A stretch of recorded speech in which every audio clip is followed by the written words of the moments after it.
Саламатсыздарбы, кымбаттуу бүтүрүүчүлөр. Мен сиздер менен эфир аркылуу кайрадан жолуккандыгым үчүн абдан кубанычтамын. Жалпы республикалык тестирлөөгө даярдык көрүү максатындагы сабагыбызды улантмакчыбыз. Өткөн сабакта биз сиздер менен сөздүк логикалык тесттин биринчи бөлүгү болуп эсептелген окшоштуктар бөлүмү боюнча маалыматка ээ болгонбуз.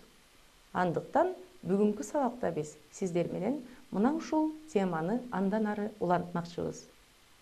Сиздердин эсиңиздерге салып коюу максатында эң негизги окшоштуктар боюнча иштөөдөгү үлгү жуптардын ортосундагы сөздүк логикалык байланыштын жолдору боюнча маалыматты кайрадан сиздерге кайталап өтсөк.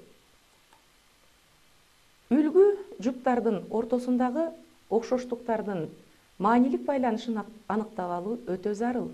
Анткени тапшырмаларды аткарууда үлгү жуптагы ар бир сөздүн жеке лексикалык маанисине эмес, алардын ортосундагы байланышка көңүл буруу зарыл. Анткени мына ушул байланыштын негизинде гана кийинки А, Б, В жана Г деген варианттар менен берилген жуптарды аныктап алып, туура вариантын белгилөөгө жардам берет. Ал байланыштын жолдору төмөнгүлөр.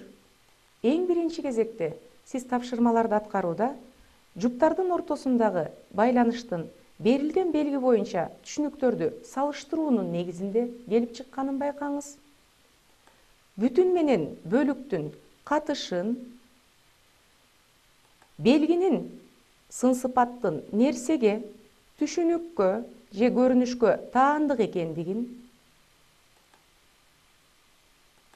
түшүнүктөрдүн бирдейлиги жана карама-каршылыгынын негизинде келип чыккандыгын аныктаңыз.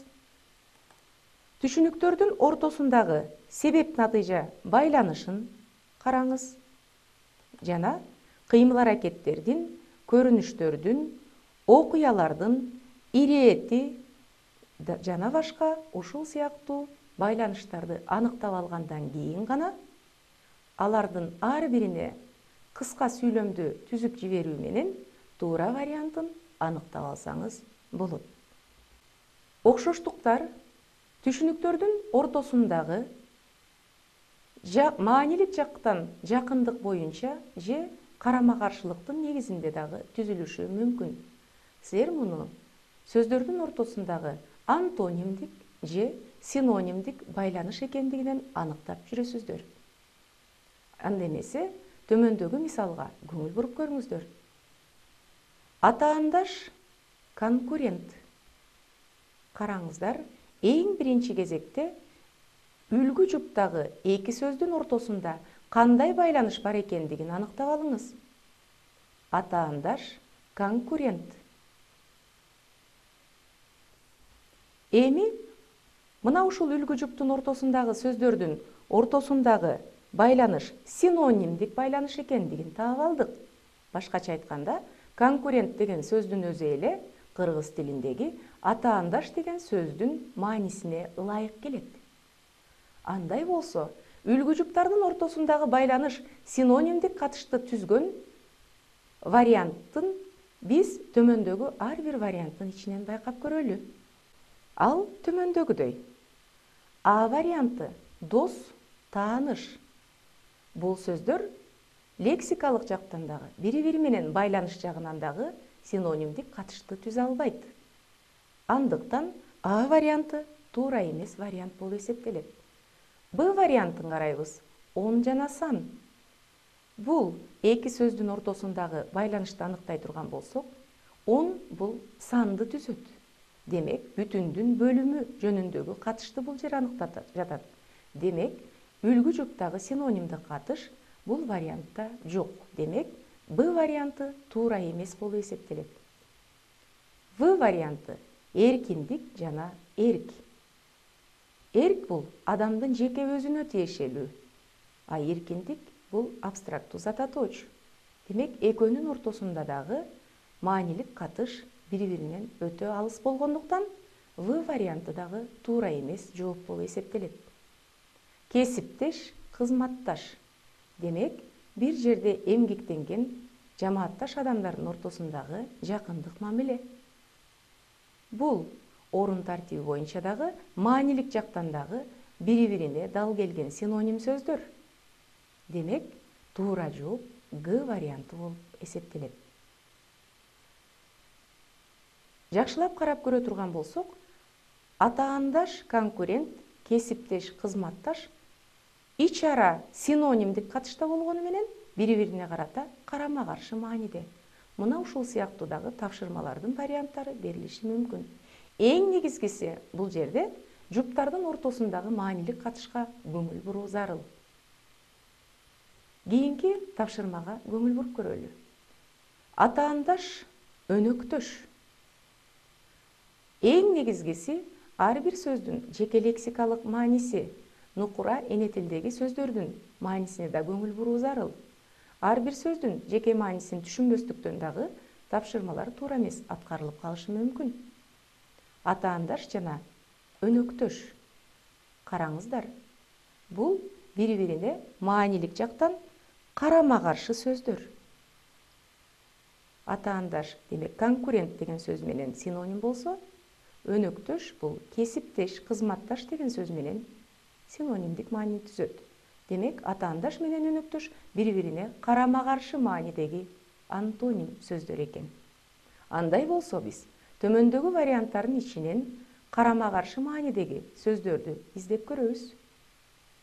А варианты жолдош жана дос. Бул мааниси боюнча алыс болсо дагы кандайдыр бир деңгээлде бири-бирине жакындыкты түзөт. Жолдош жана дос. Бул жооп карама-каршы мааниде болгондуктан туура эмес жоопторго кирет. Б варианты эркиндик жана эрк. Бул дагы карама-каршы маанини бербейт. Андыктан бул вариант дагы туура эмес. В вариантында он жана сан. Бул вариант дагы карама-каршы маанидеги сөз эмес. Ошондуктан бул жооп дагы туура эмес. Демек, төмөндөгү варианттардын ичинен карама-каршы маанидеги түгөйлөрдү түзгөн Г варианты болуп эсептелеткен. Анткени конкурент деген сөздүн өзү кызматташ дегенге карама-каршы мааниде. Бир жагынан караганда, бул сөздөр үлгү жуптагы сөздөргө түзмө-түз орун тартипте алганда, атаандаш, конкурент, өнөктөш, кызматташ деп бири-бирине синонимдик түгөйдү түзүп калат экен. Дагы бир жолу кайталайм.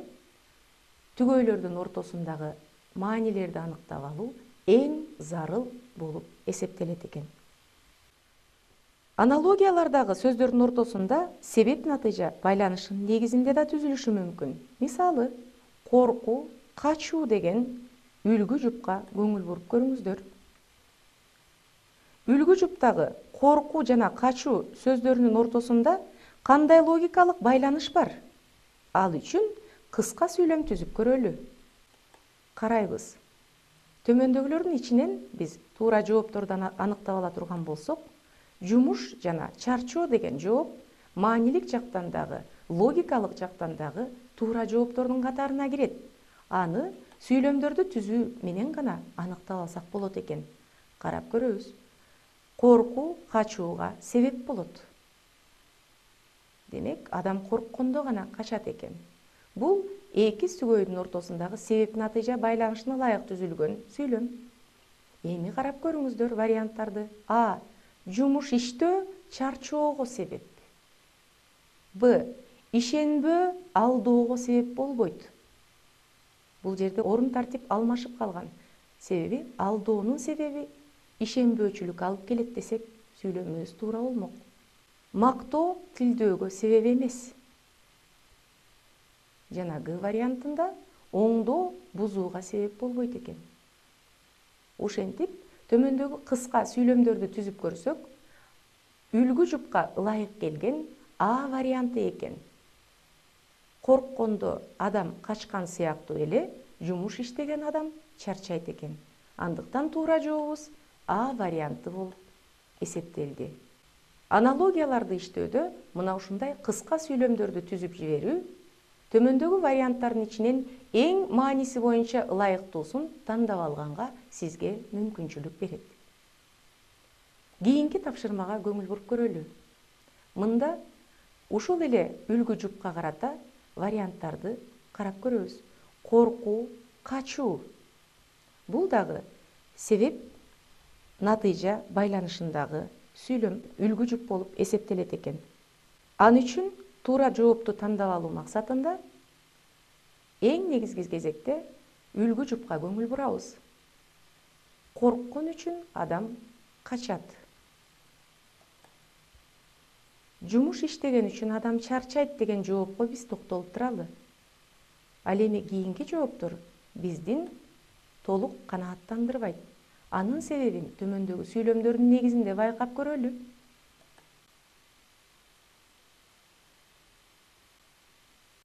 Окшоштуктардын негизинде кыймыл-аракеттердин, көрүнүштөрдүн же окуялардын ирети болушу мүмкүн. Мисалы, жыл декабрь деген үлгү жупка көңүл бурабыз. Ар бир үлгү жуптагы маанисин аныктап алганга аракет кылып туруп, ар бир вариантты өз алдынча талдап көргөнгө аракет кылабыз. Жыл менен декабрдын ортосунда кандай байланыш бар? Биринчи кезекте декабрь жыл мезгилиндеги бир ай болуп эсептелет. Бирок орун тартиби боюнча ал жылдын эң акыркы айы. Үлгү жуптун ортосундагы маанисин аныктап алгандан кийин төмөндөгү варианттарды карап чыгабыз. Таң жана түн. Түн аяктаганда таң башталат же таң атат. Бул орун тартиби боюнча биздин үлгү жупка мааниси боюнча дагы орун тартиби боюнча да дал келбейт. Демек А варианты туура эмес вариант. Ай жана ноябрь. Демек ноябрь бул айдын бир бөлүгү болуп эсептелет. А бирок үлгү жупка мааниси боюнча дал келбейт. Демек В варианты туура эмес вариант. Г варианты саат бүтүн болсо, мүнөт анын бөлүгү болуп эсептелет. Бул бүтүндүн бөлүгү катары жакын болгону менен заттардын орун тартибин көрсөткөн жок. Ошондуктан Г варианты дагы туура эмес жооп. Биздин туура жообубуз жай анан август жообу. Анткени жай мезгилинин эң акыркы айы август, жыл мезгилинин эң акыркы айы декабрь. Демек, мына ушул орун тартип боюнча биздин Б вариантыбыз туура жооп болуп саналат экен. Ушуга эле маанилеш болгон төмөндөгү мисалды карап көрөлү. Дүйшөмбү, шаршемби. Ар бир вариантты кунт коюп көңүл бурсаңыздар, сиздер жогорудагы мисалга окшоштуруп, бул варианттардын ичинен туура жообун аныктап алсаңыздар болот. А. Январь, февраль. Б. Эртең бүгүн. В. Жаз, күз. Жана Г. Мүнөт, секунд деген варианттар берилди.